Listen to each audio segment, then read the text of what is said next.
Sejamos todos bem-vindos. Hoje a gente vai falar um pouquinho sobre o trabalho escravo, esse tema que às vezes gera interpretações antagônicas, né? Em sentidos diversos. Como, aliás, é a relação entre as ideias no direito, ela é dialética. São opostos que se completam e se interpenetram, não é isso? O trabalho escravo, ele vem sendo definido ao longo do tempo de maneiras diversas. Existe uma legislação penal, criminal, que trata do crime de redução do indivíduo à condição análoga a escravo. E essa condição análoga a escravo é algo que a norma penal não te dá.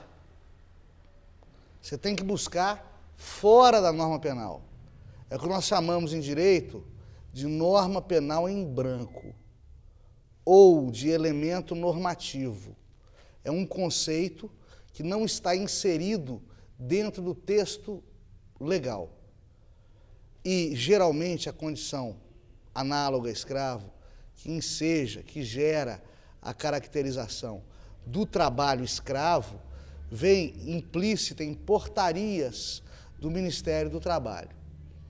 Sempre que o trabalhador brasileiro é tolhido na sua locomoção, é tolhido na sua liberdade física ou na sua liberdade para o trabalho, ou seja, sempre que eu, trabalhador, sou impedido de pedir demissão, de abandonar o emprego, de parar de trabalhar, por alguma imposição física do meu empregador, do meu patrão ou de terceiro, ou por imposição econômica que me impeça ao exercício do meu livre-arbítrio, eu vou estar em situação análoga à situação de escravo.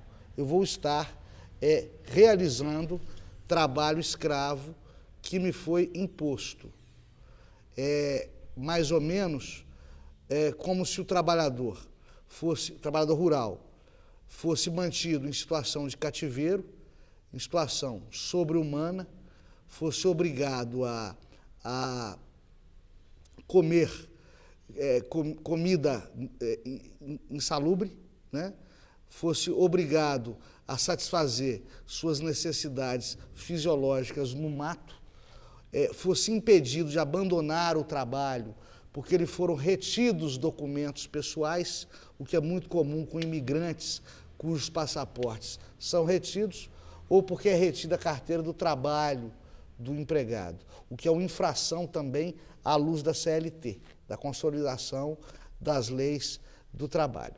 Como eu disse para vocês, essa norma penal em branco, esse instituto do direito penal, busca sempre, fora da lei penal, a sua interpretação. E essa interpretação depende de um outro diploma normativo, que é uma portaria do Ministério do Trabalho, que mudou recentemente para dizer o seguinte: olha, só se o trabalhador estiver preso, fisicamente preso, se ficar demonstrado que ele está privado de sua liberdade de ir e vir, que ele está escravizado fisicamente, é que eu posso considerar essa condição análoga a escravo. É que eu posso considerar a prestação de trabalho dele uma prestação de trabalho escravo.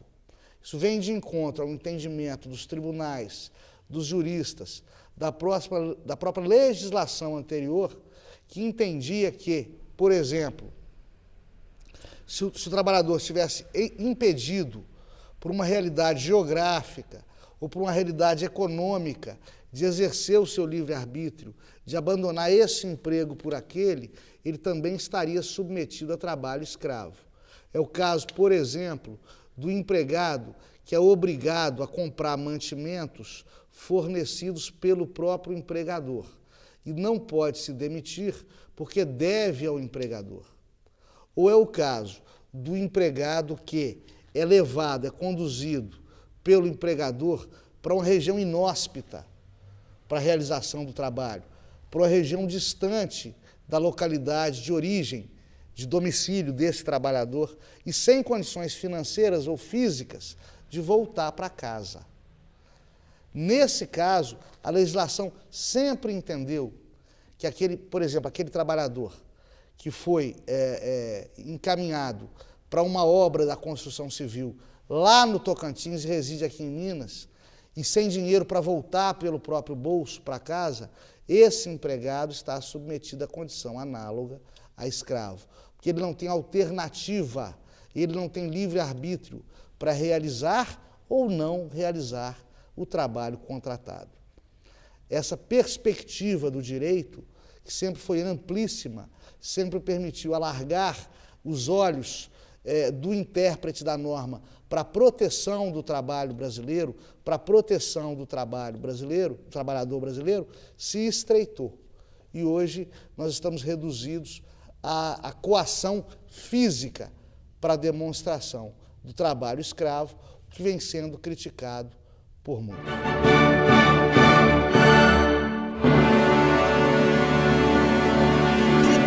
Apoio Minax, John Romualdo, Europa Empreendimentos Imobiliários, Tauai Termas de Araxá, Clique Telecom e Maxtec Rastreamento.